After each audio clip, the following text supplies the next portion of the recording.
welcome to We Need to Talk. And today our special guest is Charmaine Napoleon-Ramsay.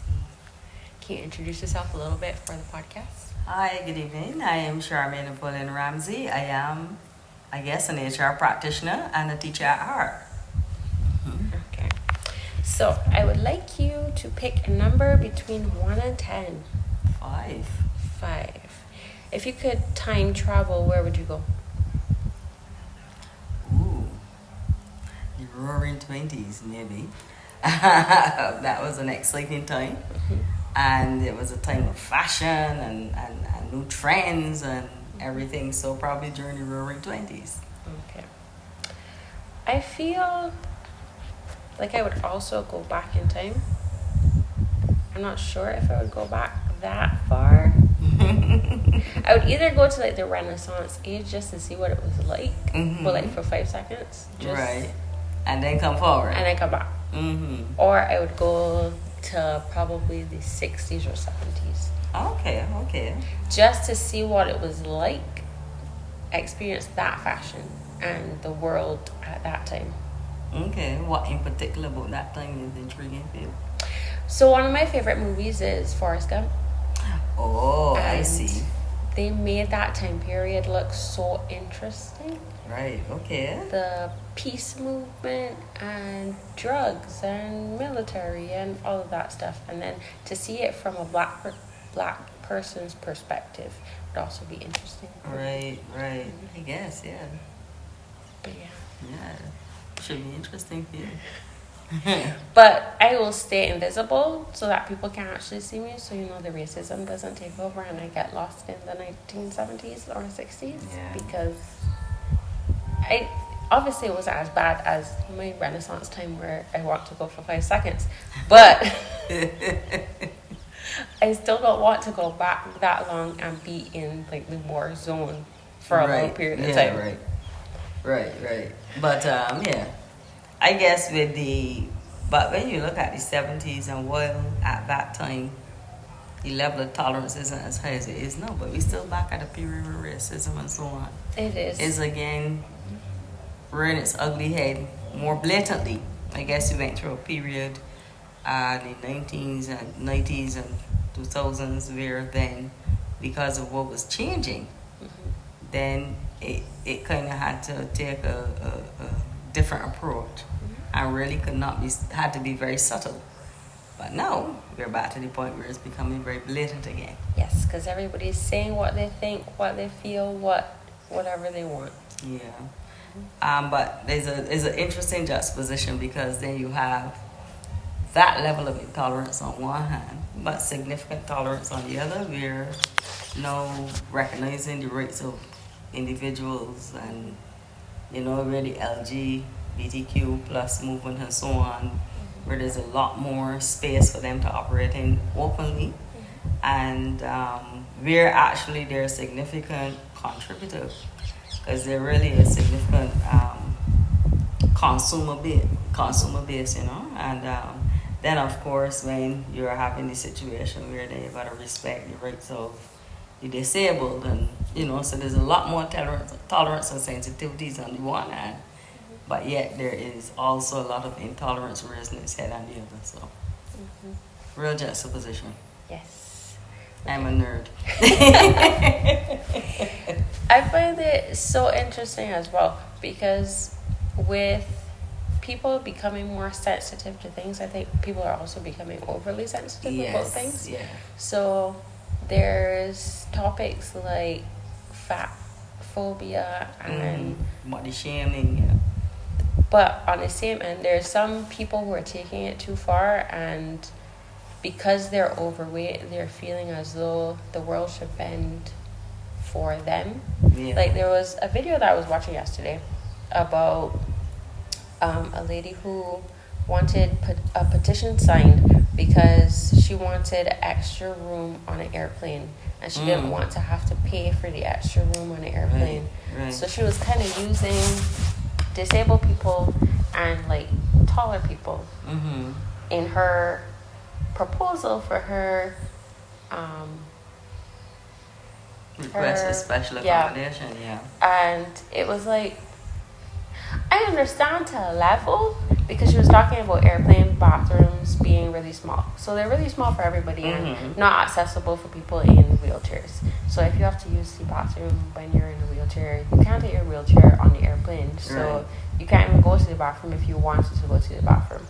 And people are signing it because of those nuances that she has in the paragraph. Jumped in. But then she's coming from a perspective of, because I'm bigger, I should be able to get an extra seat on the plane, and that people who drive Ubers in the US should have seat belt extenders. Everybody should have that. And it's like, in a sense, yes, because there should be more accessibility for people, but also you gotta realize when you're the problem. Right. Because if it is a disability, then there's a difference. But of course, people become overweight, significantly overweight, sometimes due to health reasons too. Thyroid issues and other issues. So they may believe too, in their case or in many cases, it doesn't necessarily have to be because of your bad habits as much as because of something you can't control. But it has to, I guess the thing is you gotta start and stop somewhere. Yeah. So with those issues, it's actually really hard to differentiate between when somebody is like trying to get it for their own gain, and when it's actually beneficial for everybody. When it's actually really an issue for a significant portion or a significant constituent body that would then influence then the level of accommodation that should be considered, really.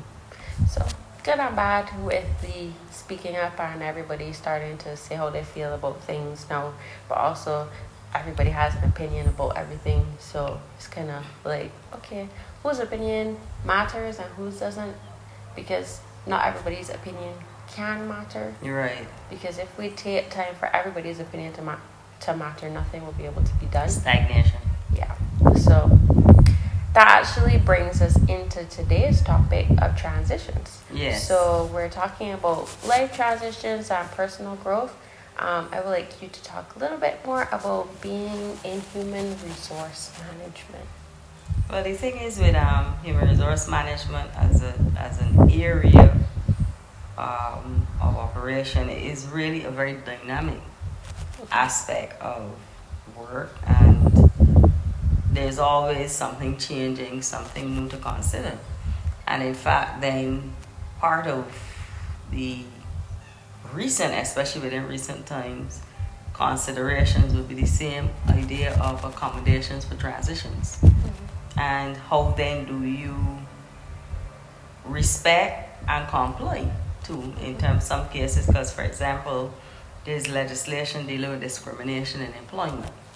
So when you look at that, then there are factors specifically identified that you should not, or you would be non-compliant if you discriminate against a person in employment for these reasons. And then there's also other legislation that will govern you, their policies. And one of the things now for us as HR practitioners, as you were talking about just now, we talked about the whole idea of tolerance and sensitivities. And when you look now at the whole idea of persons coming into transgender individuals being a part of your workforce, and how do you deal with, because right now you really don't have that level of accommodation, certainly from the point of view of bathroom facilities and those type of things. And then if there's a significant shift in your organization's culture, then how do you factor those type of things, and what decisions do you take? How do you shape your policies and so on to accommodate those persons who require a different type of accommodation from what you are accustomed to providing? So, like in the field of human resource management, it's very dynamic. And a lot of persons, I guess, some persons may say they like the area, they want to get into it, but it can be very difficult. It can be very emotionally taxing sometimes. And it's also sometimes because you're seen as the police. It can also be a very lonely place to be because nobody likes to see HR coming, kind of thing. But so there's so many different considerations, but at the core of it is your ability to, is not only about liking people, but being open to different perspectives, ways of life, etc., and also being empathetic, because empathy is a big component in the field. So, and some of these things stem from even your own personality. Some people don't have that personality. Some stem from your family background, your family dynamic. Because at the end of the day, if you have a family dynamic where there's loving and caring and empathy and those type of things, that comes natural to you when it comes to dealing with other people. So it really is one of those fields that on the from the outside looking in may or may not be sexy to some people, depending on, some people think it's, oh, you're hiring and firing. Some people, when they will say, well, no, I wouldn't want your job at all. But it is really a very diverse area and a very dynamic area, as I said. Okay, so let's talk a little bit about mental health in the HR space. Do you think that there are policies that are put in place currently for employees that they can benefit if they would just go to HR and talk to HR about certain things? Organizations do have policies providing mechanisms through which you can deal with some issues as they arise. For example, you would have your employee assistance program in place. And while your employee assistance program is not only about counseling, I guess because the genesis of it has been in counseling. It's not only about counseling, but it does provide for employees to benefit from that access to counseling. And so in that way, then, that is one of the ways in which you are accommodating persons and organizations. And then when you have like a health and wellness policy, and when you look at wellness holistically, you not only at the physical, but you look at also the mental, emotional wellness as well. And this has become a growing area in HR and a growing area as far as accommodation and practices in organizations. So there is that provision, but I think still there is the stigma surrounding mental health. A lot of employees do not like to come forward and admit that they even need access to counseling. Some of them don't want persons to know. Therefore, when they come, they want to make sure that it's kept confidential and what's not. But there is still that stigma surrounding mental health. And while the interesting thing is, again, we talked about juxtapositions.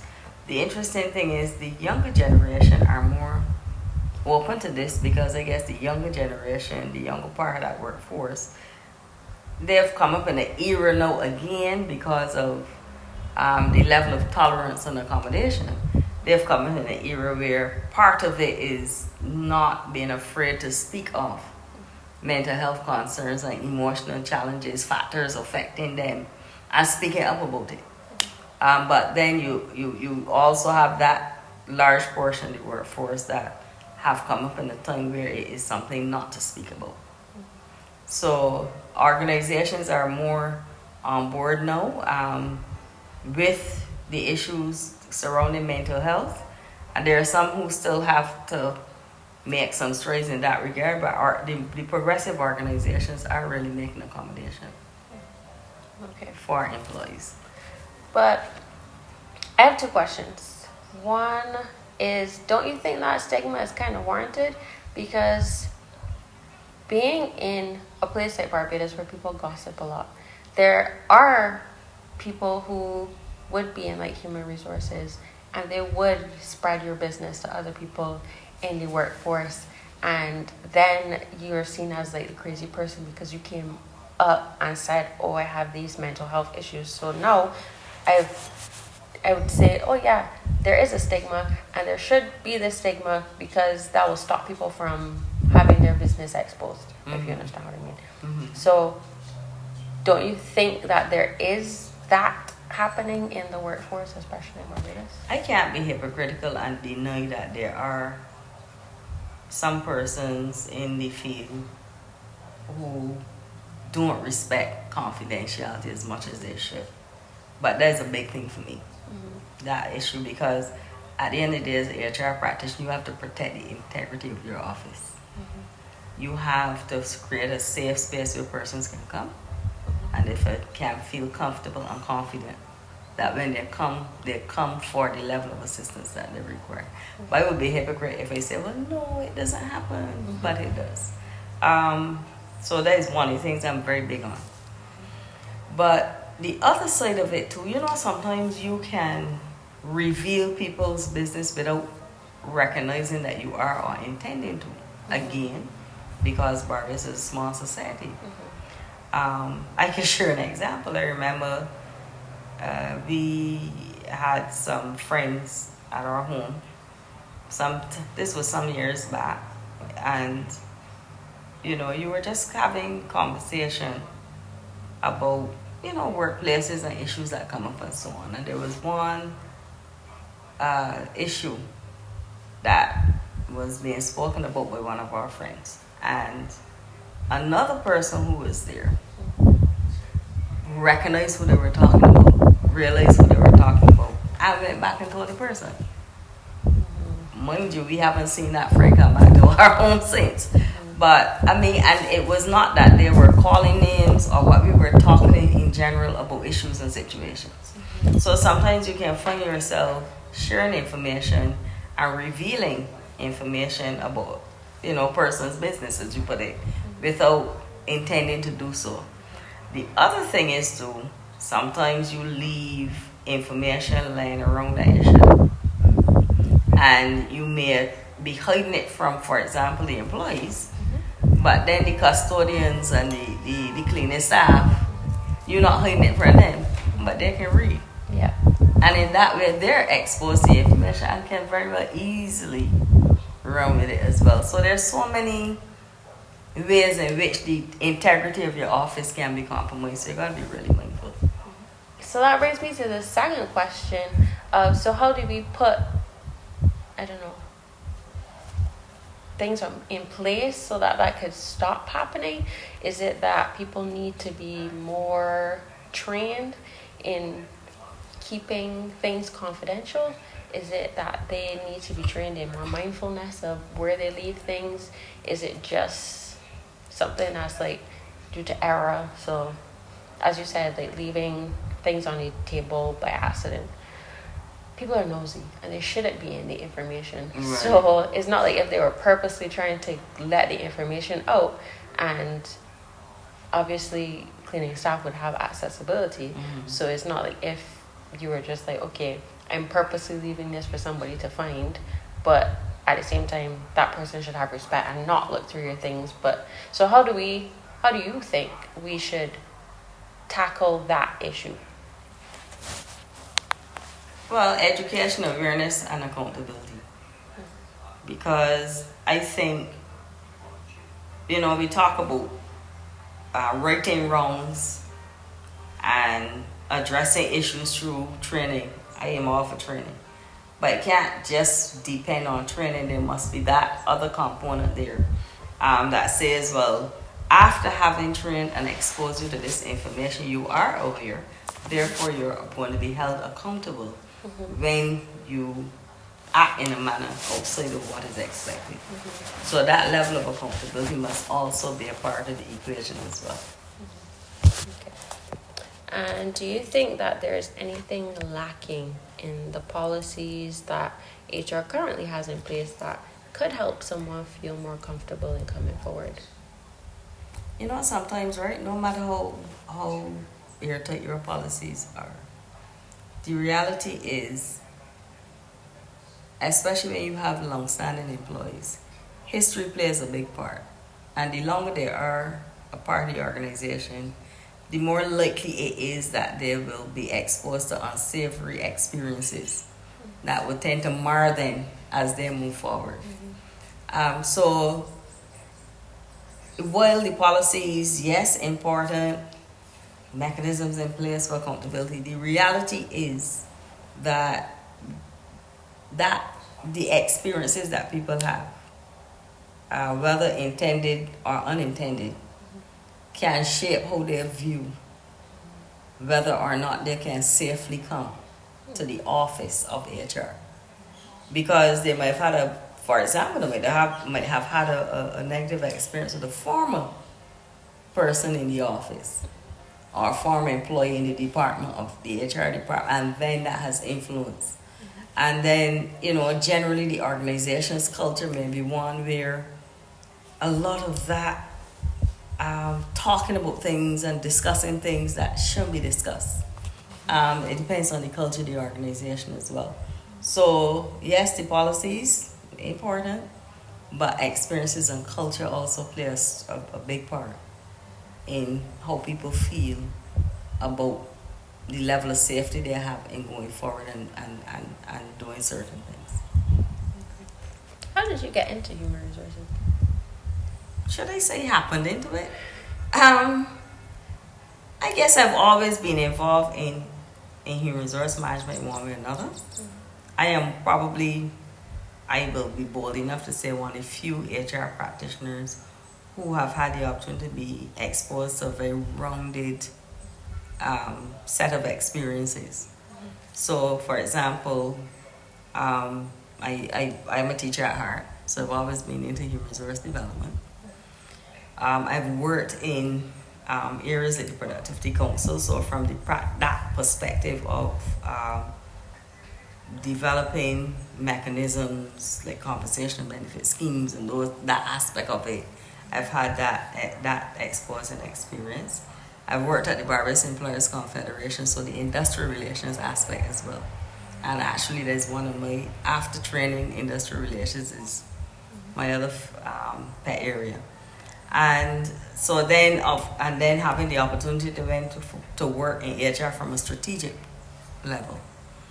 And prior to all of that, being exposed through the nature work I used to do in development agencies and so on. So understanding then from that more global perspective the issues that are important and the where you can access funds, those type of things, and understanding those type of programs. So I've had a varied journey, let me put it like that. So having been in HR in one way or another through my journey, then I guess that is how then I am at the point of being at the strategic level of HR, being in charge of the function. So, and it is, I guess it is one, I guess my personality, the nature of who I am, most people find it easy to come to me and talk. For example, you will find that and I've had this experience on many occasions, I might be just somewhere standing up, minding my own business, not dressed casually or whatever, and somebody may have a challenge filling out a form. Out of all the people that they see, they will come to me. You? Yeah. So I guess it is that type of experience, and because of the nature of who I am, and I guess persons feel comfortable coming, then that that has kind of helped me along the way in terms of being in the field. So here I am. If you're liking this episode, please like, subscribe, press the bell notification, share, and comment. So can you go a little bit more into your personal life? Maybe a bit about your mental health, how it was going into those different work environments, how it was transitioning between them to get to where you are today. Well, it's kind of a loaded question. Yeah, it is. But start wherever you want. Let me see which aspect of it. Hey. All right, so if I look at my personal journey and the various phases and experiences, in the early years I had no fear really. I was, you're just getting into it. You're willing to learn, so you're learning. And I've had a lot of exposure from early, traveling all around the world. I've been a part of the International Labour Organization conference in Geneva. So I've had experiences. I've been to Washington, to the IADB for a month-long course, and being exposed to it at that level of I've had the opportunity to represent organizations across the world. So, you're just going in and you're just doing and not even really giving a lot of thought to any thought of fear. So you're there, you're learning and you're growing and you're developing. But then, so then you get into different areas, and it's always at a point where you say to yourself, because for me, it's always at a point where where I've had all I can gain from here and all I can give. It's time to move on. I've always taken that responsibility for my career growth and development, my personal and career growth. So then you move to different experiences, and then you start to look at, well, what other type of experience would be important for me if I really want to be the best I can be in whatever field, in particular field I'm in. But the higher up you go, the higher the ladder you go, then is when you really start to be tested significantly. And they say it's lonely at the top. The higher you go, the more difficult it becomes in terms of being able to trust people, being able to depend on people to do what they say they can do, being accountable for total outcomes when you are relying on other people to help you to get to your outcome. The stress associated with it. And then in HR, trust me, you are everything to everybody. And therefore, it can become very emotionally draining. I am prone to depression. So then when I get into situations of feeling overwhelmed, it can really take a toll on you, and it can be kind of difficult for you to get up every morning and decide, well, yeah, okay, hey, word, here I am, I'm ready to go. So yes, you will go through, I've gone through bouts of depression, bouts of being overwhelmed, sometimes fear, because again, the higher up the ladder you go and the more accountable you are, the more vulnerable you tend to be in terms of job security and those type of things, and you got responsibilities. So while I have had that era of fearlessness, I had my own home when I was 27, single, nobody else with me. Can't relate. I had my first home at 27, and I just always just got up and did it, right? But the higher the ladder you go, the more vulnerable you become. And it's that vulnerability that I find a little unsettling and unnerving. I don't deal with vulnerability well. Therefore, you then find yourself in a space where your emotional well-being is constantly being tested. And then you have to really dig in and find ways of coping, the coping mechanisms, and find ways of keeping yourself motivated. Find what brings that sense of comfort for you, and also find a way to create more work-life balance for yourself as well, because that work-life balance becomes very important when your emotional well-being is constantly being tested. So yeah, boy, the higher up the ladder you go, trust me. Persons may see it and say, oh, well, you're getting paid more, but you could tell people what to do and what, but no, you are accountable. And you see that word, accountability? Once you are ultimately accountable, trust me, you're also very vulnerable. So it does test your emotional well-being a lot. Yeah, so, and then of course the balancing more responsibility, personal responsibility with your professional responsibilities, meeting the various demands, a lot of things being time sensitive and those type of things. So it's really a lot of stress you deal with and a lot of emotional strain. Okay, so you touched on a lot of different topics. First, I want to talk about, you had said that you transitioned from places to places when you knew that it was time to leave. Mm-hmm. How would you tell someone younger the signs of knowing when it's time to leave somewhere? Wow.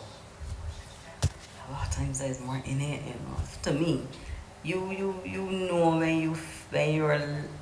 your level of satisfaction is at its max and where it's starting to taper off. Because the thing is, you go up, but then you taper off and then you start to decline.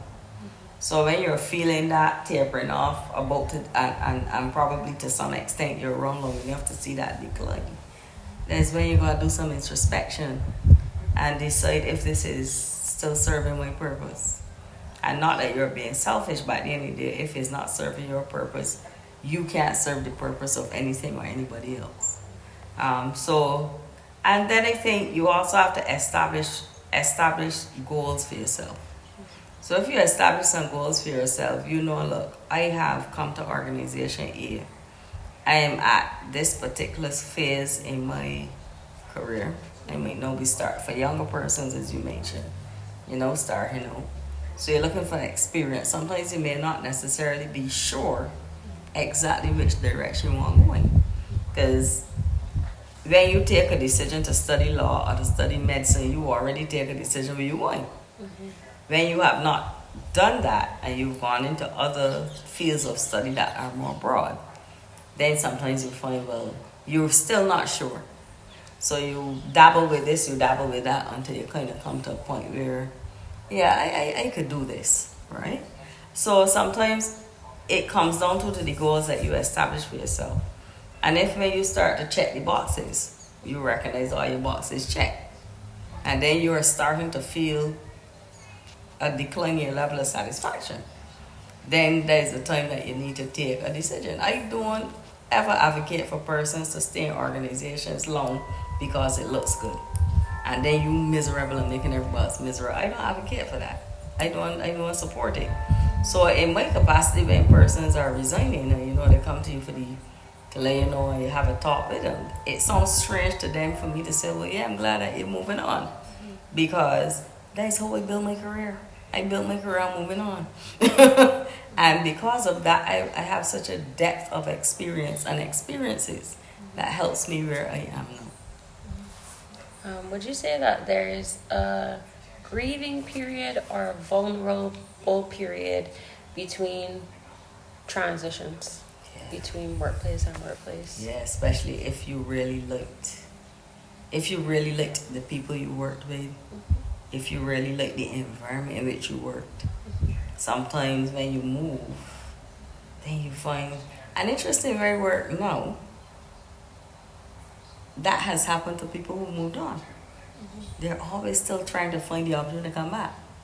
Because then they realize, I really miss that environment. Right?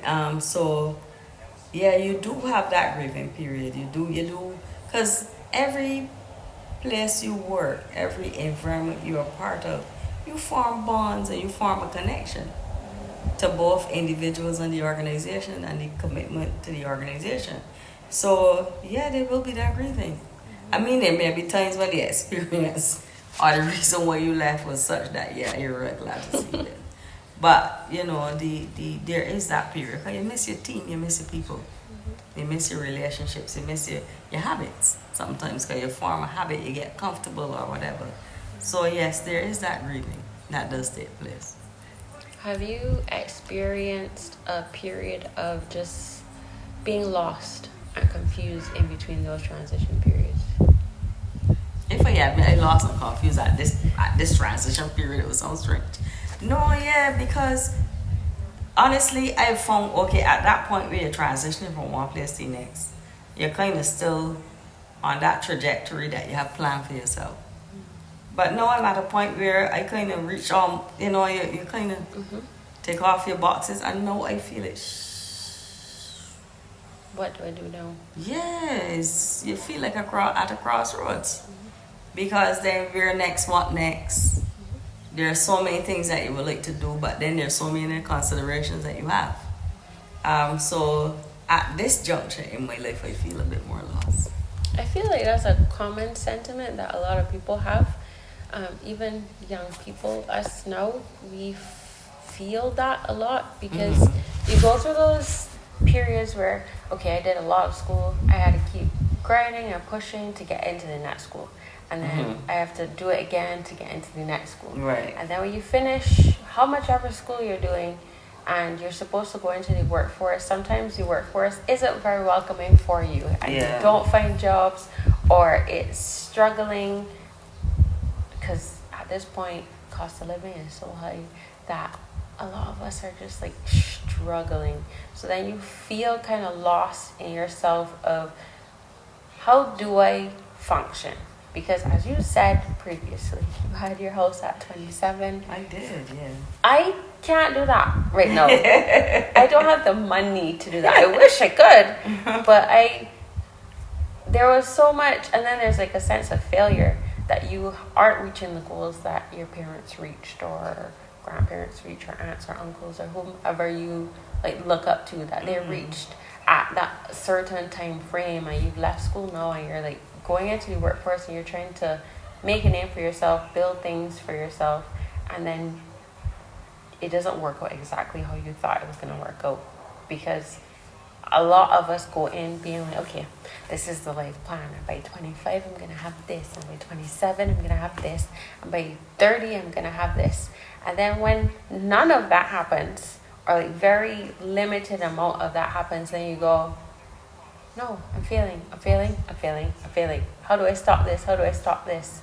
And then when you get over that hump of, okay, things are starting to look up, then there's, okay, when do I move on from this?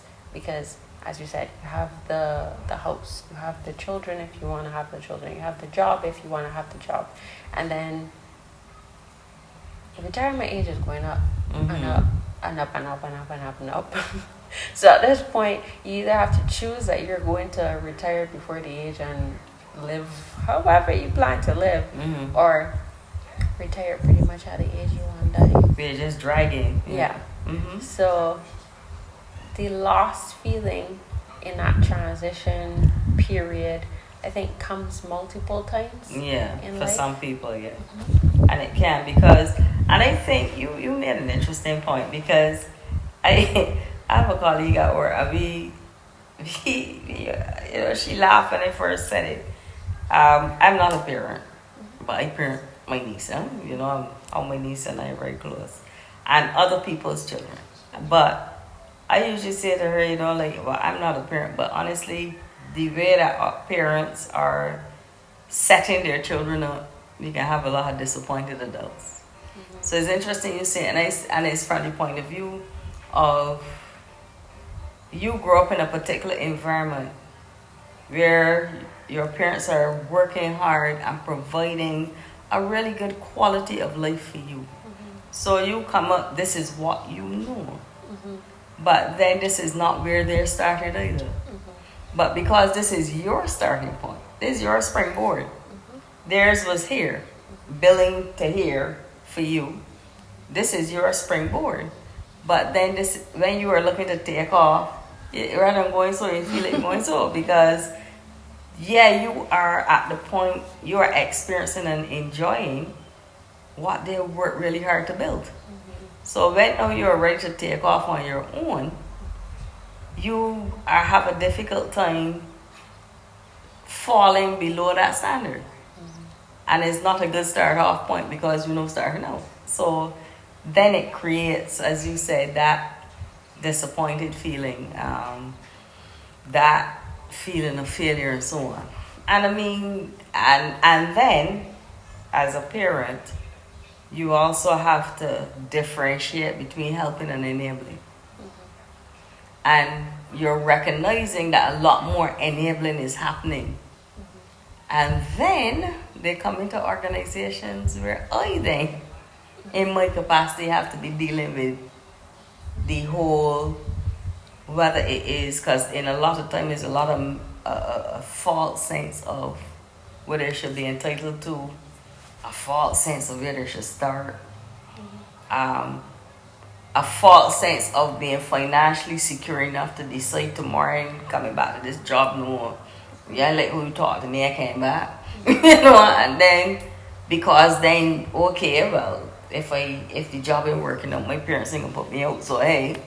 So it creates then in the younger individual then that false sense of entitlement, which then impacts them significantly, because then they some of them seem to never be getting off the ground. It seems as though you're just not moving. And it moves very swiftly from cute to, oh my gosh, you're going to get off the ground? Because, when you're still young, you're cute.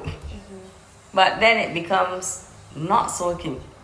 when you just at 30 and 35, you still in off the ground, you know. So yeah, that I've spoken about this with my colleague and we laugh at it, but it's a reality. It's a real reality. So to see you mention it is interesting because yeah, I could see that being the direction in which it will go. You know.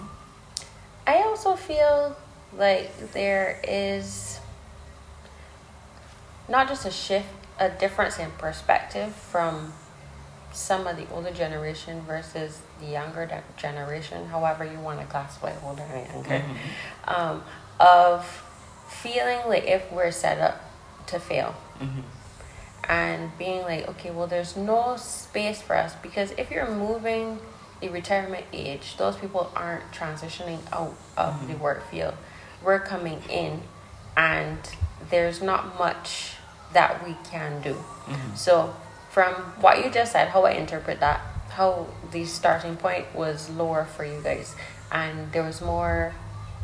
I don't want to say that there was more dedication, but there was like a commitment to staying and building and growing within whatever you were doing. That you stuck it out a lot more because it was like, okay, I need this, as you said, for security. I can't afford to just leave. But also when you're in this era of time, it's kind of like, okay, so do I stick around and let someone basically treat me like dirt? Or do I then say, okay, I'm worth more than this? Because that's part of the mental health and mental wellness of being like, okay, know your worth, your self-esteem, etc. And being like, I don't want to be like my parents who got pushed around or shoved around and worked for dirt. And I want to be better. So, yes, being like, okay, will they ever get off the ground? For those who aren't trying as hard or who are giving up a lot more frequently. But then sometimes it feels as though you're set up to be to fail, and then you're told, okay, you aren't doing enough. But sometimes it feels like, okay, so what am I supposed to do in these situations? Am I supposed to stick with the mental wellness and say that I'm worth more than this? Okay, who's supposed to tell, like, am I supposed to believe that I'm not as worth as much? Because I feel like if you shouldn't speak to me like this, or I shouldn't have to endure certain things. Because sometimes I feel like if the older generation feels like, oh, I went through this, so you guys have to go through this. And then the like middle generation are starting to see where, okay, so I'll give the example of like TikTok, where millennials are kind of seeing like, oh, trends are coming back, just like how the older generation would be like, oh, we used to wear those jeans, or we used to do that. And we're seeing people recreate things that we considered like different. Like we had that and we were just like, okay, why are you doing this to what we had? And being like, okay, wow, y'all really have the sense of entitlement and y'all aren't working for anything. And I went through a period where I was 10 and I had braces and I looked ugly, and these 10-year-olds nowadays are so glowed up and all the words that I don't have. And feeling that sense of like, you should go through what I had to go through. But then when you look at it from the other perspective, it's like, why do they have to go through what we went through, looking that way? So I look at that topic from that perspective of where is the balance between those perspectives? Because it really seems like if sometimes you get the hard look from older folks being like, you're not making a name for yourself and you're not pushing yourself how I pushed myself. And then the younger ones being like, I'm trying as hard as I can to push myself, but society isn't really made for me just because of how the economy is going, how life is going, how work is going. What are your thoughts on that whole speech? It's interesting to assess that dichotomy, because as you said, is the where you, just like you said just now, where you started off and how do you get off the ground. And whether or not then with the older generation still in the workforce, what accommodation should they be providing for you coming in? I don't think that the younger work generation has to go through everything that the older generation would have gone through, because they would have gone through that because at the time there were other factors that would have influenced it. This is where we're not there anymore. Fine. But my thing is, though, I think still the younger generation has to learn to respect order, and they got to learn to respect, to some extent, the state of school. To some extent. And I'm not saying that if you figure that there's some things that can be challenged. And they're like, oh, you're an old person, let me come and do the new version of so that can happen. That should, because at the end of the day, still, the organization still has to have some measure of institutional memory and institutional base. So you can't just throw the baby out with the bathwater instantly, Changes need to happen, but, there's a process. But the whole idea of not having a space for the younger members of the workforce, even though for me, what I see is y'all have so many more options. And this kind of education that you can be exposed to, there's so many commutable skills, global skills that you can gain through programs that I may not have been able to access at the time because I couldn't afford to do it. So I would have done a particular approach to studies based on that. But now everything is so accessible. But still, at the end of the day, as you said, there is that resistance. The resistance coming from the older generation, the younger ones coming in. And the resistance from the younger ones to the older generation who feel like, move and get my way. You hold up a space that I need. And, I had an experience recently with an employee who was retiring. And you can tell that they felt as though they were being discarded. And the reality is it was their time to retire. But every time you broach the topic, every time you follow the process as you have in place, the person felt as though, I think they felt as though you just can't wait to get rid of them, kind of thing. And so there's a lot of hurt feelings too from the older generation. They know they feel as though they're being pushed out. And that's why then you get the resistance, because of their fears. Again, when you look at the transitions and the mental health issues, they have a lot of fears when it comes now to that point, because, okay, if I can return, I'm ready to die. Where's my next step? Death, So it is scary for them. And they may not want to admit it, but it is. It is very scary. So their reaction to the younger workforce is based on those fears. So if you can find a way of bringing the two together in such a way that the knowledge transfer can take place from the older to the younger components of the workforce, and then the younger members of the workforce can teach or help introduce, and especially with the technology. The fastest thing a young person would do is, give me that and give it back. They would never take the time to show you what it is. So there's always that. So if you can find a way to create a marriage, it would be amazing. But in a lot of organizations, they don't have. It's not so structured. And then sometimes based on the demands of the organization, it's not always possible to have that mentorship program in place and that partnership arrangement. It sounds good on paper, but it's not always possible. Yeah. But it would be good if there is that opportunity to create that space. And it would significantly reduce the tension. Mm-hmm. Okay. How do you feel about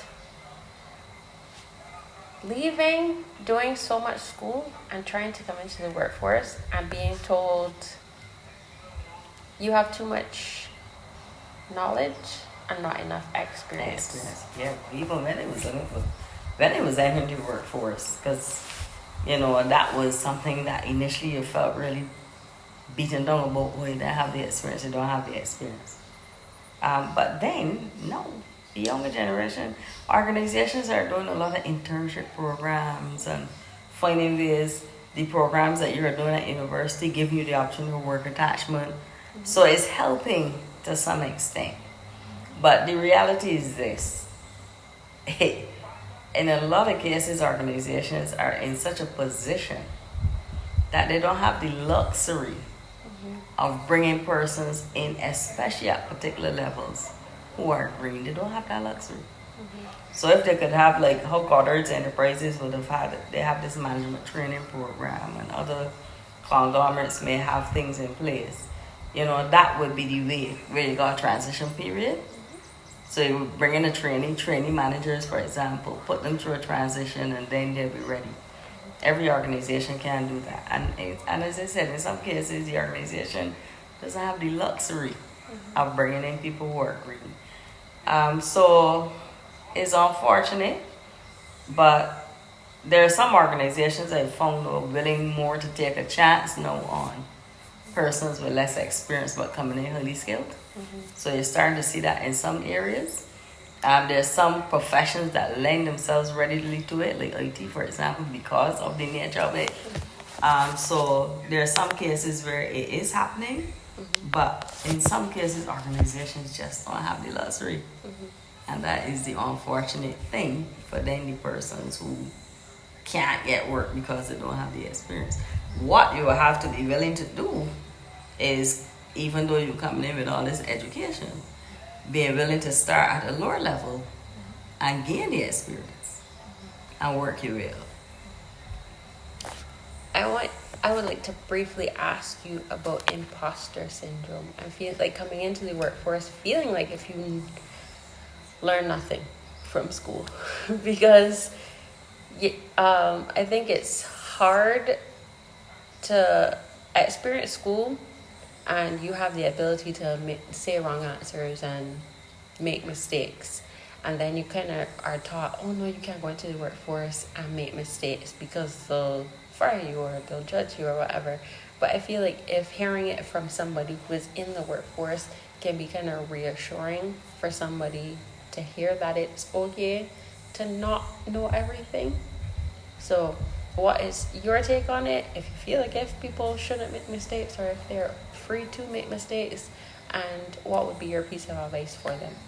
I think, and I participated in a leadership forum a couple of months back home. I articulated it at that time, and I strongly believe it. You got to create a safe space for people to fail. Of course, some failures are a little more detrimental than others. But if it's not so detrimental that you really got to bring them, you have to create a safe space and let it be a learning opportunity. And because the reality, none of us know everything. None of us. But unfortunately, because not only you, the younger persons coming, but people who are already in the workforce, fear people seeing them as not knowing. So they pretend to know too. They really pretend to know, but then when you really drill them, they don't know. Yep. So it's nothing unique to persons now coming in. Because as organizations and things change, new systems are put in place, new technologies employed, new approaches are being taken, there will be those gaps emerging. So even if you have been in an organization long enough that you knew all that you needed to know at this point, 5 years down the road, that's going to be different. 2 years down the road, it's going to be different because new things will be happening. So that's why the whole concept of continuous learning too is important. So yes, there's nothing wrong, but where I have a challenge is that arrogance that comes with, you come with this arrogant attitude like I know it all, so you can't teach me. That is a problem. Coming willing to learn and open to learn. But by the same token, there must be that environment that you feel safe enough to learn. That is really what it is, when you have a knowledge gap or you make a mistake, it's really a learning space. So you got to be able then to find that comfortable space to learn.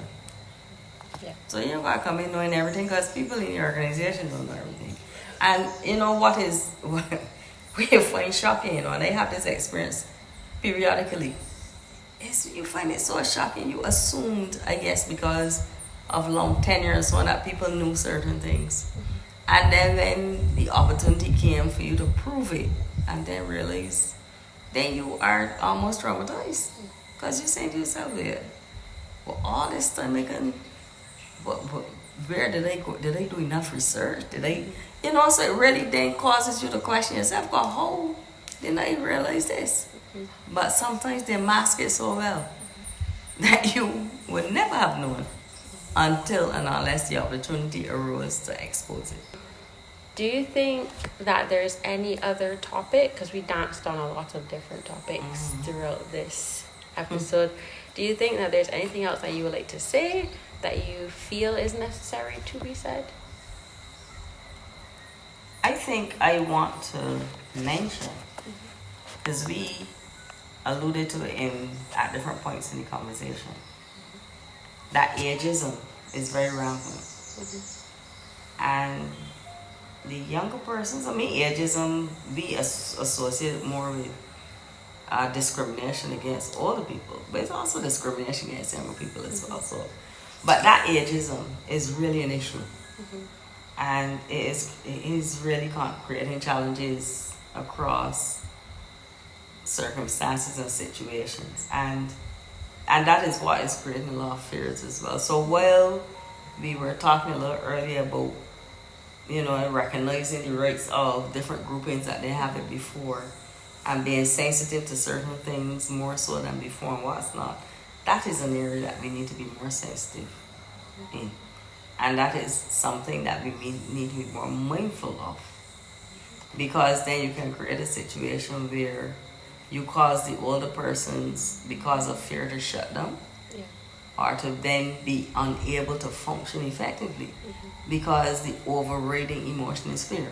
And as you know from mental health, where there's that level of fear and that crippling effect of fear, then it does impact your ability to function.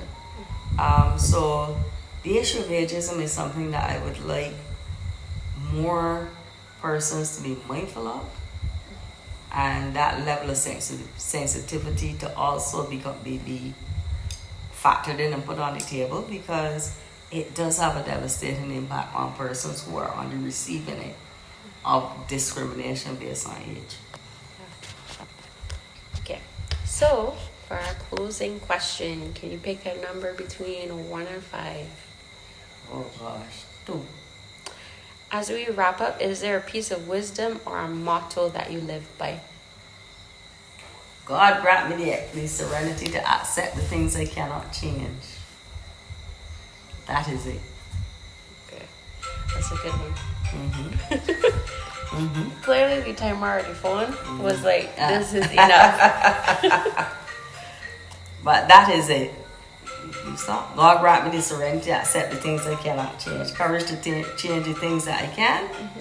And the wisdom. And for me, the most important aspect of that is the wisdom to know the difference. All right, so thank you so much for joining me on my podcast. You're very welcome. Please tune in again next week for a different episode. Thank you so much, Charmaine, Napoleon-Ramsay, for joining us, and we'll see you next time. Bye.